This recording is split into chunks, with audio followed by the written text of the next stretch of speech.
Amém? Vamos nos colocar de pé. Glória a Deus, aleluia. Vamos abrir as nossas Bíblias lá em Mateus capítulo 14, no versículo 1 até o 12. Evangelho de Jesus, segundo escreveu Mateus, no capítulo 14, do 1 até o 12. Mateus 14, 1 ao 12. Amém? Agora, nessa noite, nós vamos falar sobre João Batista. E também eu vou dar uma rápida introdução do porquê, do significado de São João, né? Porque nada mais justo do que falar de São João se estamos falando sobre João Batista. Todos acharam? Amém. Diz assim a palavra de Deus. Naquele tempo, ouviu Herodes, o tetrarca, a fama de Jesus, e disse aos seus criados: Este é João o Batista, ele ressuscitou dos mortos, e por isso essas maravilhas operam nele, porque Herodes tinha prendido João, e tinha-o maniatado e encerrado no cárcere, por causa de Herodias, mulher de seu irmão Filipe, porque João lhe dissera: Não te é lícito possuí-la, e querendo matá-lo, temia o povo, porque o tinham como profeta. Festejando-se, porém, o dia natálico de Herodes, dançou a filha de Herodias diante dele e agradou Herodes. Por isso, prometeu com juramento dar-lhe tudo o que pedisse. E ela, instruída previamente por sua mãe, disse: Dá-me aqui num prato a cabeça de João o Batista. E o rei afligiu-se, mas, por causa do juramento e dos que estavam à mesa com ele, ordenou que se lhe desse, e mandou degolar João no cárcere, e a sua cabeça foi trazida no prato e dada à menina, que a levou à sua mãe. E chegaram seus discípulos, e levaram o corpo, e o sepultaram, e foram anunciá-lo a Jesus. Amém? Os irmãos podem se assentar? À luz desse texto, eu quero falar aos irmãos. Eu queria falar aos irmãos rapidamente, numa introdução, sobre o São João. Que eu não sei se já está acontecendo, se já aconteceu, se está vindo ainda. Mas muitas pessoas, elas participam do São João sem saber o significado. E outros participam mesmo sabendo o significado. E eu queria falar sobre o significado do São João. Qual que é o significado? O São João, ele é voltado para João Batista. João o Batista, filho de Isabel e primo do Senhor Jesus. Nessa festa, tem lá as suas roupas típicas, as suas comidas e tudo mais. Mas eu queria focar que nessas festas tem alguns elementos nela que, se você estudar a fundo, você vê que é um quanto pagão, um quanto íntimo. Por exemplo, a fogueira. Antigamente, a fogueira que é do São João. Antigamente, essas fogueiras, elas eram utilizadas para você adorar a deuses estranhos, para você sacrificar coisas a deuses estranhos. Por exemplo, o deus Moloque. Se eu quisesse servir ao deus Moloque, se eu quisesse festejar ele, eu teria que pegar uma criança e atirar no fogo. A fogueira antigamente, ela era usada por isso. E se você der uma analisada na dança a quadrilha do São João, você vê que a palavra quadrilha, ela se deriva de uma palavra que era usada para se referir a danças que eram usadas para você adorar a deuses estranhos, para você festejar a deuses estranhos. E se você observar, essa quadrilha, ela acabou se popularizando na Bahia, até por conter certos ritmos brasileiros. E se você ver, pesquisar a fundo, você vai observar que a quadrilha, ela acabou ganhando um certo apelido, que é baile sifilítico. Por quê? Por que ganhou esse apelido, baile sifilítico? Por causa da participação de prostitutas nessa quadrilha, nessa dança. E algumas pessoas, elas até dizem que o São João, ele não comemora a morte, mas sim o nascimento de João. E outros dizem que comemora somente a morte. Mas, independentemente de quem está certo ou errado, você vê que só por causa desses elementos já é errado o cristão participar. Até porque quando chega perto dessas épocas, ou até mesmo nessas épocas, comidas são sacrificadas a ídolos. Comidas são sacrificadas a deuses estranhos. E se você ver dentro da Bíblia, esses deuses estranhos não passam de demônios, não passam de anjos caídos. Então, por isso que é errado o cristão participar da festa junina, do São João. Por isso é errado. Isso não é só um alerta aos pais, mas tem a todo cristão. Porque tem cristãos de toda a idade que continuam participando, mesmo sem saber o significado. Amém? Quem puder trazer uma guia para mim, eu agradeço. Glória a Deus, aleluia. Eu queria ler outro texto da Bíblia Sagrada, lá em Lucas capítulo 1, no versículo Aleluia. de número 5. Lucas capítulo 1, versículo de número 5, que fala sobre o nascimento de João Batista. Lucas 1, capítulo 5, se quiser abrir. E existiu no tempo de Herodes, rei da Judéia, um sacerdote chamado Zacarias, da ordem de Abias, cuja mulher era das filhas de Arão, e o seu nome era Isabel. E eram ambos justos perante o Senhor, andando sem repreensão em todos os mandamentos e preceitos do Senhor. E não tinham filhos, porque Isabel era estéril, e ambos eram avançados em idade. E aconteceu o quê? Exercendo ele o sacerdócio diante de Deus, na ordem da sua turma, segundo o costume sacerdotal, coube-lhe em sorte entrar no templo do Senhor, para oferecer incenso, e toda a multidão do povo estava fora orando a hora do incenso.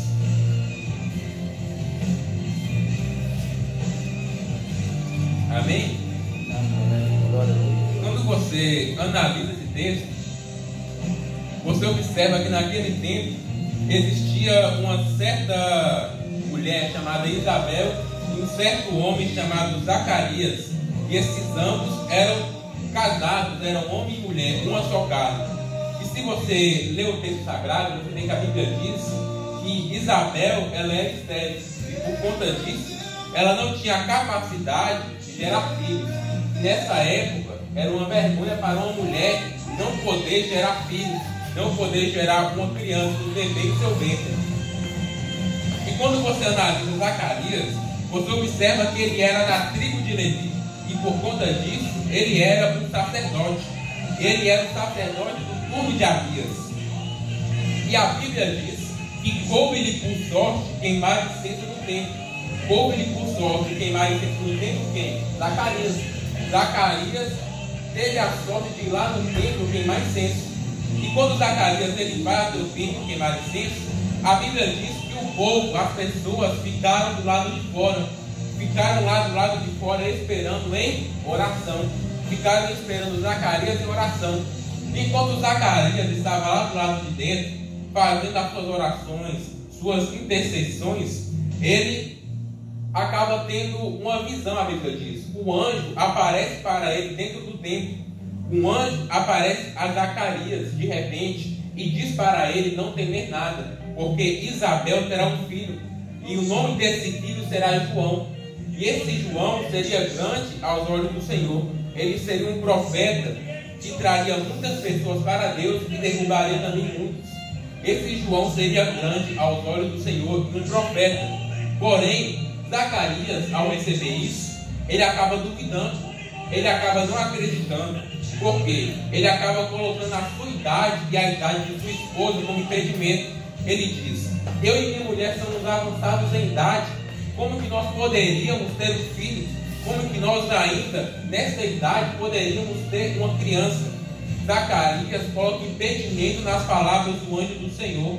Zacarias quer colocar impedimento naquilo que o Senhor prometeu a ele. Então o anjo, sem pensar duas vezes, dá uma consequência para Zacarias. Por conta de Zacarias não ter acreditado, Zacarias fica mudo. Zacarias fica mudo. O anjo faz com que Zacarias não tenha mais a capacidade de falar. Zacarias, ele acaba ficando mudo, sem falar. E quando Zacarias termina de queimar o incenso e tudo, ele sai para o lado de fora. E lá do lado de fora, ele se comunica por sinais. Afinal, ele ficou mudo. E o povo, ele consegue entender que Zacarias tinha tido uma visão do tempo e acabou ficando nesse estado. E a Bíblia, ela diz que o tempo passou. O tempo foi passando, até que de repente Isabel fica grávida. Isabel estava grávida, aquela que era estéril ficou grávida. A promessa de Deus a Zacarias se cumpriu. Mas o interessante é que, por mais que Isabel estivesse grávida, Zacarias continuava mudo. Por mais que Isabel estivesse grávida de João Batista, Zacarias ainda estava impossibilitado de falar. E a Bíblia diz que Isabel, ela se escondeu por 5 meses lá na sua casa, escondeu a sua gravidez por 5 meses. E novamente o tempo vai passando, até que Isabel dá a luz. Isabel consegue um menino, o menino sai de sua barriga. E passa mais um tempinho, que chega a hora de circuncidar o menino no 8º dia. E nesse dia era a hora de dar o nome para o menino. Era a hora de você dar um nome para a criança. E detalhe, Zacarias ainda estava mudo. Ele ainda estava impossibilitado de falar.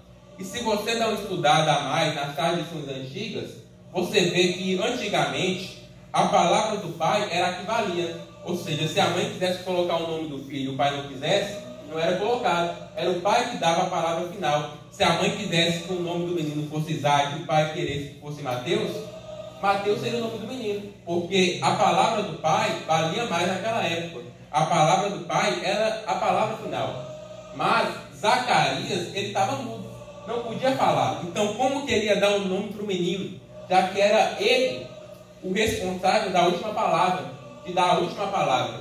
Então, o povo, a vizinhança, os amigos, a família de Isabel, seja lá quem for, sabendo que Isabel estava grávida, sabendo que Isabel tinha dado à luz, eles vão até a casa de Isabel. E lá eles comemoram o nascimento e tudo mais. Só que eles, observando que Zacarias estava mudo e por isso não podia dar o nome para o menino, eles falaram: nós mesmos vamos dar um nome para esse menino. Nós mesmos vamos dar um nome para essa criança. E eles decidem colocar o nome da criança de Zacarias em homenagem ao seu pai. Porque antigamente isso era uma tradição, isso era uma cultura de você dar um nome para a criança em homenagem ao seu tataravô, em homenagem ao seu pai. Isso era uma cultura que até mesmo os hebreus praticavam. Porém, Isabel, ela sabia que Deus tinha revelado que o nome do menino deveria ser João. Então ela insiste tanto, mais tanto, que o povo não conseguiu resistir. O povo fez sinal para Zacarias, fez sinal em Libras para que Zacarias ele pudesse escrever ou fazer algum gesto com a mão para que o povo entendesse qual que era o nome do menino. Então Zacarias, por sinais, pede uma tábua. E lá nessa tábua ele escreve que o nome do menino seria João. O nome do menino seria João. E o povo ele fica pasmado, porque não haveria ninguém na descendência deles com esse nome. Porque também é uma tradição, até mesmo uma cultura, você dá o nome de seu filho de acordo com sua geração. Se na sua geração tivesse tal nome, você dava esse tal nome do seu filho. Era uma tradição, era uma cultura, era algo que era passado de época em época. E algo interessante é que assim que Zacarias escreve o nome do menino, a Bíblia diz que a boca dele se abriu.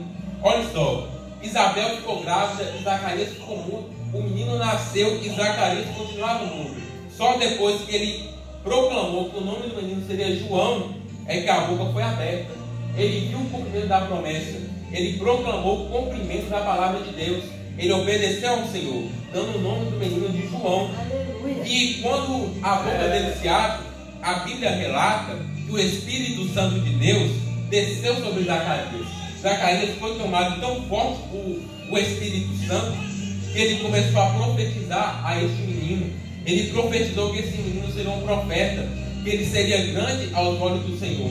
Basicamente repetindo as palavras que o anjo tinha revelado a Zacarias, que ele seria grande aos olhos do Senhor, que esse menino seria ungido por Deus, que esse menino pregaria a palavra com verdade, que esse menino converteria muito ao Senhor e também derrubaria muitos.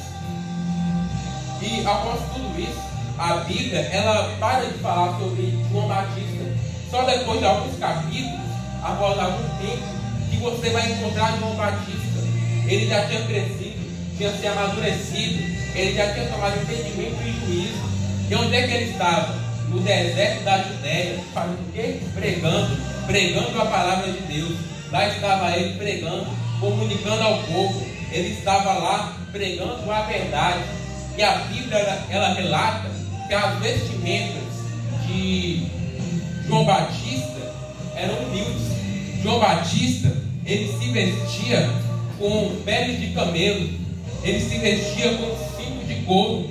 Até a alimentação de João Batista era humilde, porque ele comia apenas gafanhotos e mel silvestre, porque ele estava no deserto, lá não tinha aquela alimentação rica, até porque também essa não era toda a alimentação de João Batista.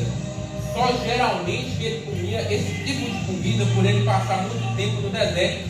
E a Bíblia, ela relata como que foi a pregação de João Batista. João Batista estava lá no deserto da Judéia pregando a verdade. E se você vê a pregação de João Batista, você observa e analisa que a pregação dele era uma pregação dura, era uma pregação que era difícil de se escutar, era uma pregação que era difícil você sair do culto dando salteando, você sair do culto sorrindo, porque era uma pregação que apertava o parafuso, era uma pregação que colocava contra a parede, era uma pregação que falava a verdade. E você observa que esse estilo de pregação tem saído das igrejas, esse estilo de pregação tem saído dos altares. Se você observar, hoje em dia as pessoas vão à tribuna, vão até o altar, pegam o microfone para ensinar o povo como ficar rico, para ensinar o povo como economizar dinheiro, para ensinar o povo como que fica famoso. Só que João Batista, ele não era assim. A pregação dele focalizava o arrependimento, focalizava o abandono da vida pecaminosa. Ela focalizava que o reino do céu estava próximo. A pregação de João Batista era para o povo se arrepender. Não é à toa que o batismo de João era chamado de batismo de arrependimento. Era para o povo se arrepender. E a pregação de João Batista, ela era forte, ela era pesada, ela era dura de se ouvir. João Batista, ele estava nos ensinando que para eu ser salvo, para eu chegar até o céu, tem que ter abandono de pecado, tem que se arrepender, tem que abandonar a vida pecaminosa. Não é fácil você abandonar, mas tem. Não é fácil você deixar de praticar pecado, mas tem. O sacrifício é essencial. E quando os fariseus, quando os saduceus, os sacerdotes ouviam aquela palavra, eles nem davam ibope, eles passavam, nem viravam o rosto para ver João Batista. Por quê? Eles acreditavam que só pelo fato de eles serem descendentes de Abraão já era mais do que suficiente para eles serem salvos por Deus, já era mais do que suficiente para eles irem para o céu. Mas se você vê a Bíblia, não era assim que acontecia. Hoje em dia é a mesma coisa. Acham que porque nascem na igreja são salvos, acham que porque fazem parte de um grupo são salvos, acham que porque pregam, porque cantam, porque ajudam na obra são salvos, mas não. A Bíblia, ela diz que não adianta você nascer na casa, tem que nascer do Pai. Se você ler lá em Gênesis, na parte em que Abraão, ele fala com Deus dizendo: Deus, eu já sei, o herdeiro da minha casa vai ser aquele que nascer na minha casa. Mas Deus, ele se vira para Abraão e diz: o herdeiro de você não vai ser o que nascer na sua casa, mas o que nascer de ti.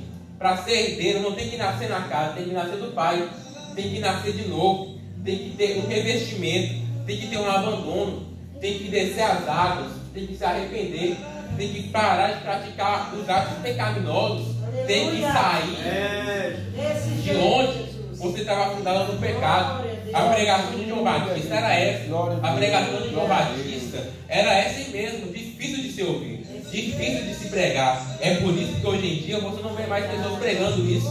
Você não vê mais pessoas falando, batendo o martelo que pecado ainda é pecado, santidade ainda é santidade. Por quê? Se você prega sobre santidade, talvez o irmão que dá um dízimo alto pare de dar o dízimo, porque talvez machuca, talvez ofenda. E isso na vida é errado, você querer moldar a palavra de Deus de acordo com as pessoas que estão te escutando. de acordo com o ambiente que você está. João Batista, ele não era assim. Jesus mesmo, quando pregava para uma pessoa, pregava a verdade. Quando pregava para 3, pregava a verdade. Quando pregava para os 12, pregava a verdade. Quando pregava para a multidão, pregava o quê? A verdade. Independentemente do lugar onde estava, independentemente com quem estava, ele pregava a verdade. Elias já chegou até o rei e pregou a verdade. Os profetas do Antigo Testamento não temiam pregar a palavra de Deus para autoridades políticas. E a palavra de Deus, ela é clara em dizer que nós não devemos moldar a palavra de Deus de acordo com os costumes de hoje em dia, de acordo com as coisas de hoje em dia. João Batista, ele era desse tipo. Ele era uma pessoa que não moldava a palavra de Deus. Ele era uma pessoa que pregava a verdade. Ele era uma pessoa que pregava uma palavra dura, mas era uma palavra que trazia salvação de almas. E João Batista, ele também pregava que não adiantava você ser descendente de Abraão, não adiantava você nascer na casa, não adiantava você nascer na igreja. Para você ser salvo, tem que nascer do Pai, como eu disse. Porque naquela época estava se tornando comum as pessoas pecarem, oferecerem um sacrifício pelo seu pecado, mas não se arrependerem de coração. Por exemplo, eu acabei de pecar. O que eu vou fazer agora? Eu vou até o tabernáculo, oferecer um sacrifício a Deus pelo meu pecado e pronto, e acabou, então a liberdade, tudo bem. Ele não se arrependiu de coração. Por mais que oferecesse um sacrifício pelo seu pecado, o arrependimento não era evidenciado. Por mais que oferecesse um sacrifício pelo seu pecado, você não via eles tristes, chorando pelo erro que cometeu. Você via que eles não faziam isso. Eles apenas pegavam os seus carneiros, as suas ovelhas, os seus bois e ofereciam sacrifício, mas não se arrependiam de coração, não se arrependiam de corpo, alma e espírito diante de Deus.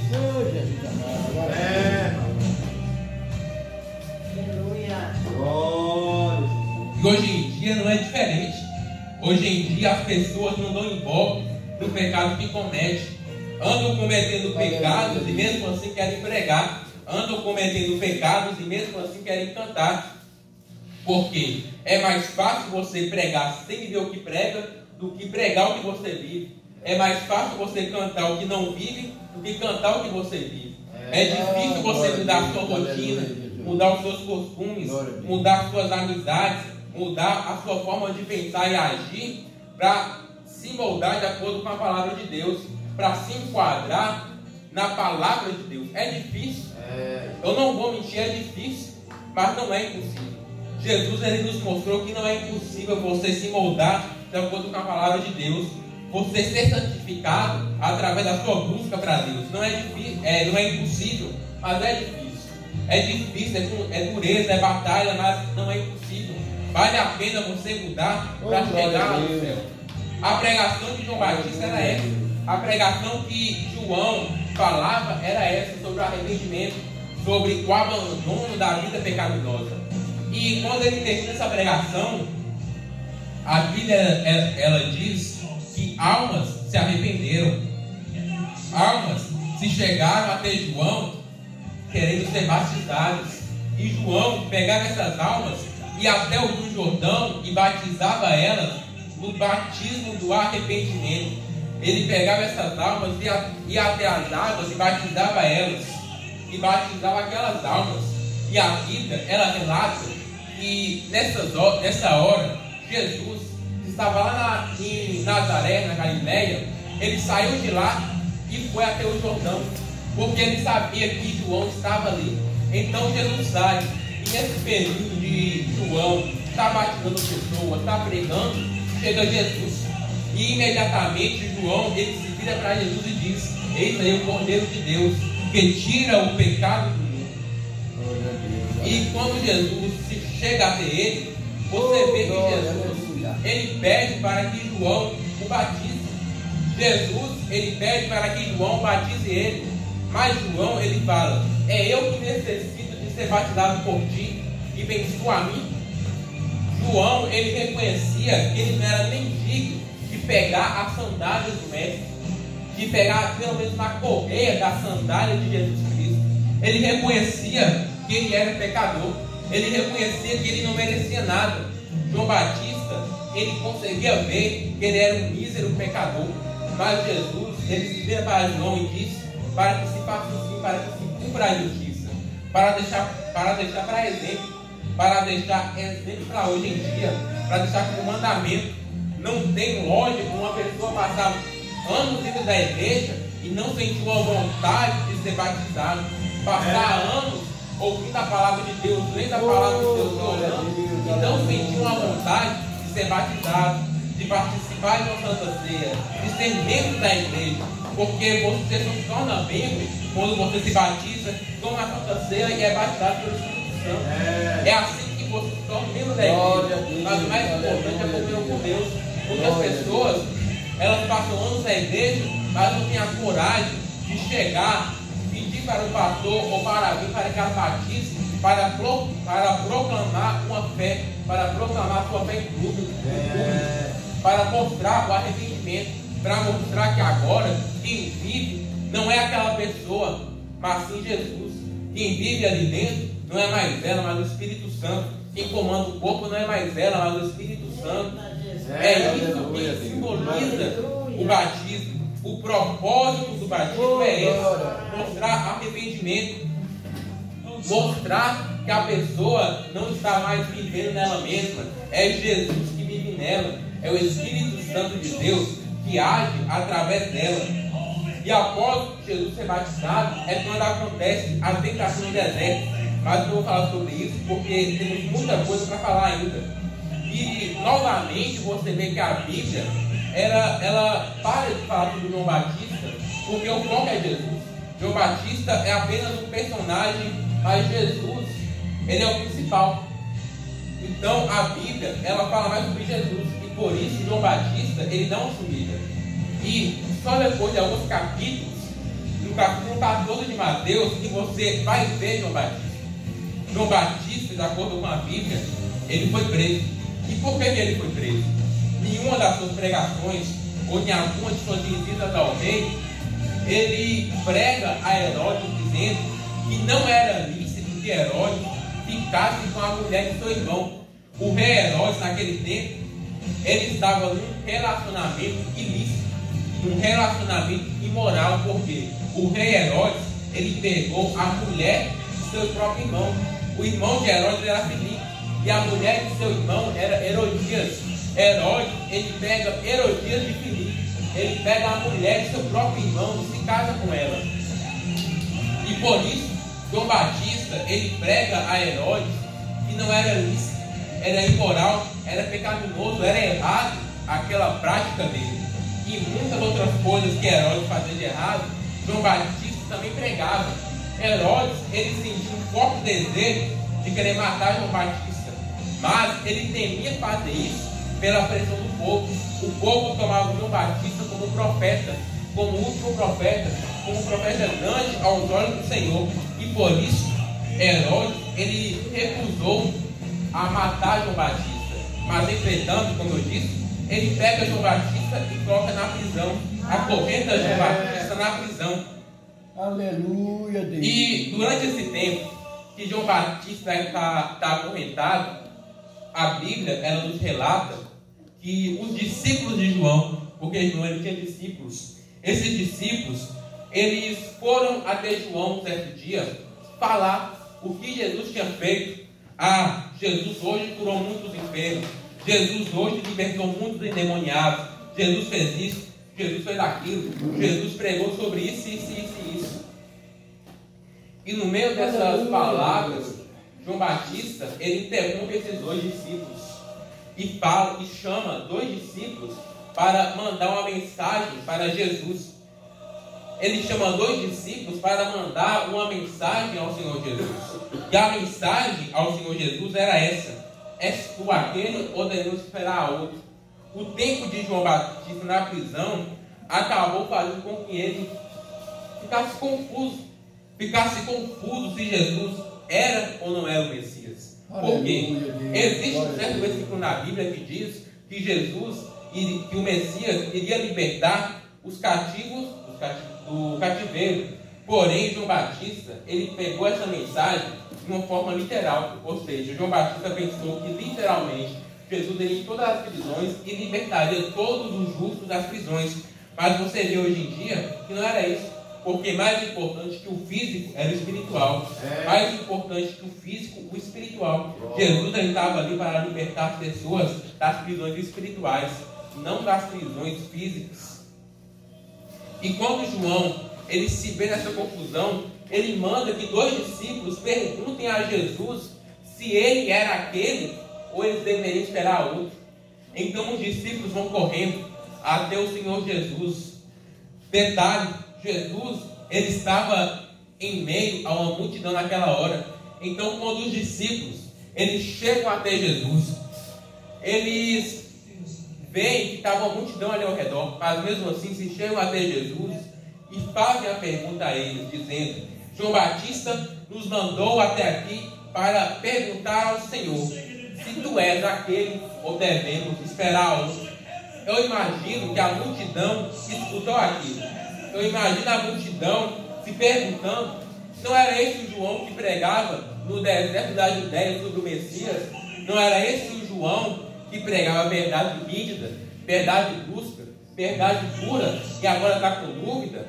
Eu imagino o povo falando isso. E Jesus, ao escutar isso, ele dá uma resposta. Ele responde a mensagem de seu primo. Ele não deixa em vão aquela pergunta. Mas eu acho muito interessante a forma como Jesus responde. Ele não fala que ele é o Messias. Ele não fala: eu sou o Messias. Não. Jesus, ele se vira até os discípulos e fala: fale para João que os cegos estão vendo, os mudos estão falando, os coxos estão andando, os endemoniados são libertos e até os mortos são ressuscitados. Jesus, ele não precisou falar que era o Messias para eles saberem que ele era quem era, porque Jesus, ele mostrou por suas obras que ele era. Jesus, se você analisar o Novo Testamento inteiro, os Evangelhos, as cartas, você nunca vai encontrar Jesus olhando para alguém ou estando sozinho e dizer: eu sou o Messias. Não. Jesus, ele até usava de termos dizendo: eu sou o Filho do Homem, mas ele nunca disse que ele era o Messias. Por quê? Ele não precisava falar quem era. Ele mostrava pelas suas obras. Pelas suas obras, ele dava prova de quem ele era. Pelos seus milagres, o povo via que ele era o Messias. Pelos seus feitos, o povo via quem ele realmente era em Deus. O povo via quem era verdadeiramente Jesus Cristo.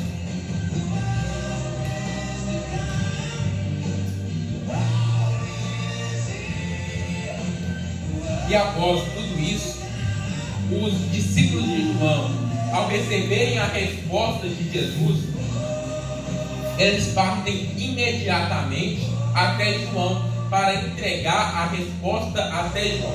E a Bíblia, ela não diz o que aconteceu ali, mas a Bíblia, ela dá foco em dizer que após que os discípulos saírem dali, saírem daquele local, Jesus, ele começou a falar sobre a importância do ministério de João Batista, sobre a importância de João. Por quê? O povo, ele estava confuso. O povo estava em dúvida. O povo, ele estava intrigado em saber do porquê João Batista estava daquele jeito. Então Jesus, aproveitando aquela situação, ele disse: um profeta verdadeiro, ele não molda a palavra de Deus de acordo com os ambientes em questão. Um profeta verdadeiro, independentemente de que autoridade política está à sua frente, ele deve pregar a verdade. Jesus, ele estava falando, estava ensinando, estava dizendo que um profeta verdadeiro, ele não se deixava influenciar por quem estava do seu lado, por quem estava perto. Um profeta verdadeiro, ele não se deixava influenciar por quem estava disputando. Um profeta verdadeiro pregava a palavra de Deus. Um profeta verdadeiro, ele falava a verdade na cara. Um profeta verdadeiro não se importava com quem estava te olhando, com quem estava perto, com a quantidade de pessoas que estavam observando, porque hoje em dia, alguns pregadores, eles mudam a palavra de Deus de acordo com a quantidade de pessoas que estão escutando. Se for muitas pessoas, eles pegam a palavra, moldam de acordo com a vontade deles, pegam uma palavra mais fácil, uma palavra que não é muito dura. Agora, se for uma igreja pequena, querem descer a ripa, querem falar coisas que até não tem na palavra de Deus, colocar um jugo até mais pesado do que tem, querendo colocar algo que nem sequer existe. É esse tipo de coisa que acontece hoje em dia. Esses são os falsos profetas. Tem a aparência de ovelhas, mas são lobos devoradores. Tem a aparência de piedade, mas negam a eficácia dela. E Jesus, ele diz que apenas os falsos profetas pegam a palavra de Deus e distorcem ela. Apenas os falsos profetas, eles pegam a palavra de Deus e distorcem. Apenas os falsos. Mas os verdadeiros, eles não se importam se a palavra é dura, se a palavra é de exortação, se é de amonestação, se é de consolo. Mesmo assim, eles pregam a palavra, independentemente do lugar em questão e das pessoas que estão ali te observando. E eu acho algo interessante é que após Jesus ele falar sobre a importância do ministério de João Batista, ele fala que dentre os nascidos de mulher não existia ninguém maior que João Batista. Porém, após isso ele também fala que o menor do reino do céu é maior do que João Batista. É algo que confunde a mente. Mas se você não observar, você observa que João Batista, como Jesus disse, era o maior dentre os nascidos de mulher. Porém, o menor do reino do céu seria maior que João Batista. Por quê? João Batista, naquela época, ele não tinha experimentado a descida do Espírito Santo. O que ele experimentava era uma descida por tempo determinado de tempo. Por tempo determinado. Descia aqui agora e depois ia de novo. Era esse o experimento que João Batista tinha com o Espírito Santo. João Batista, ele não experimentou a descida do Espírito Santo por completo em Atos dos Apóstolos 2, porque ele tinha morrido bem antes.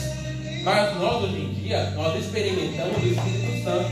Nós experimentamos de muitos recursos espirituais que João Batista, ele não experimentou. E é por causa disso que Jesus disse que o menor no reino dos céus será maior do que ele. Porque nós, hoje em dia, temos muitos mais recursos espirituais do que João Batista tinha. Jesus, ele pagou pelos nossos pecados, pagou pelos nossos pecados lá na cruz, enviou o Espírito Santo para que nós pudéssemos ter sede, para que nós pudéssemos ser instruídos. Jesus, ele morreu para que nós pudéssemos pedir perdão através do nome dele. Jesus, ele intercede por nós no céu, em prol das nossas vidas. Jesus, ele deixou a Bíblia para nos dar fé, nos ajudar nos dias difíceis, nos dar prova da nossa fé. Jesus nos deixou a oração para nós falarmos com ele, para nós termos intimidade, uma comunhão. Deixou até o jejum para uma intimidade ainda mais profunda. Deixou visões e mesmo assim tem pessoas reclamando que tem que largar pecado. Jesus fez tudo por nós. Jesus, olha o tanto de coisas. Jesus morreu por nós, enviou o seu Espírito, intercede por nós, deixou a vida, a oração, o jejum, a consagração e muitas outras coisas. E mesmo assim, ainda acham difícil. Ainda acham difícil servir Jesus. Por quê? Por que acham difícil servir Jesus? Às vezes é uma desculpa até boa. Eu vou perder muita quantidade de seguidores no Instagram. Muitos amigos meus vão me abandonar. Jesus foi abandonado. Jesus foi abandonado por aqueles que ele chamava de amigos. Jesus foi abandonado por aquele que ouvia ele nas suas pregações, por aquele que comia junto dele. Jesus foi negado por aquele que sempre estava do seu lado. Jesus, ele foi largado solto na ilha de João, quando os soldados vieram prender ele. Ele foi abandonado até pelo discípulo que mais amava ele, pelo discípulo que mais ficava do seu lado, pelo discípulo que deitava no seu peito, pelo discípulo que Jesus amava. Até por isso Jesus foi abandonado. E mesmo assim querem colocar impedimento, querem colocar coisas na frente do Senhor. Isso é errado. Deus, Ele fez tudo para que nós hoje pudéssemos experimentar disso, pudéssemos experimentar. O Senhor deixou a sua igreja para que nós pudéssemos ter forças. Porque sem a igreja, às vezes, nós acabaríamos esfriando.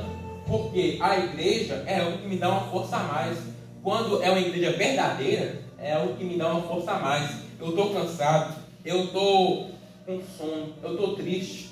Se eu estivesse em casa, talvez eu dormiria, eu não ia pensar em colocar uma pregação, eu não ia pensar em ler a Bíblia. Mas na igreja não tem opção, você ouve, você vê pessoas louvando, vê pessoas cantando, e quando você dá a brecha para o Espírito Santo, ele age. O sono que está em você sai, a tristeza que está em você pula de alegria, você é renovado. A igreja é para isso, a igreja é para te dar uma força, a igreja é para te mostrar o caminho que é Jesus. A igreja não é o caminho, ela te mostra o caminho. A igreja é como se fosse um mapa. Quando a igreja é verdadeira, é como se fosse um mapa que você é guiado para ver onde você deve ir. É para isso que serve a pregação. É para isso que serve você cantar, você louvar, você ministrar a palavra de Deus. Onde você tem mais intimidade, onde aqui você vai encontrar amizades que são seguidoras de Jesus, que são servos do Senhor Jesus. É claro, vai ter aquelas que só vivem de aparência, mas tem aqui alguns que ainda servem ao Senhor Jesus de todo o seu coração. É para isso que serve a igreja. É para isso que serve a igreja do Senhor Jesus. Foi para isso que o Senhor Jesus deixou. E assim Jesus, ele termina seu discurso.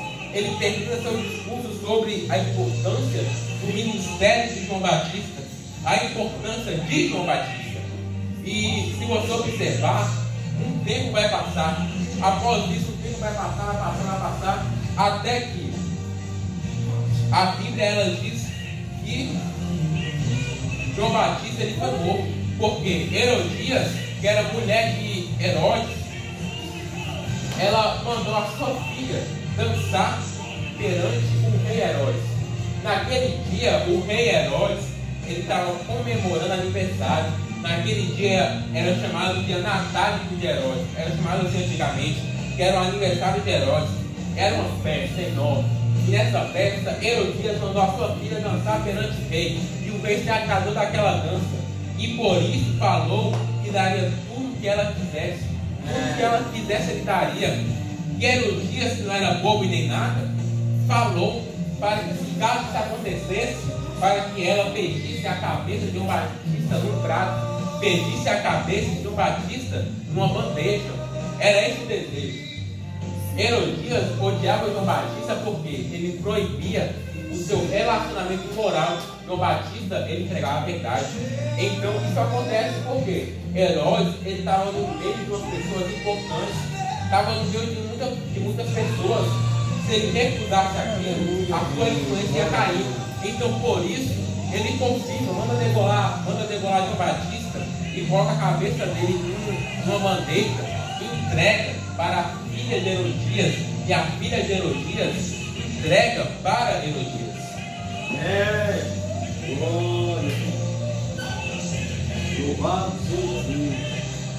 E assim a vida de João Batista é fundada.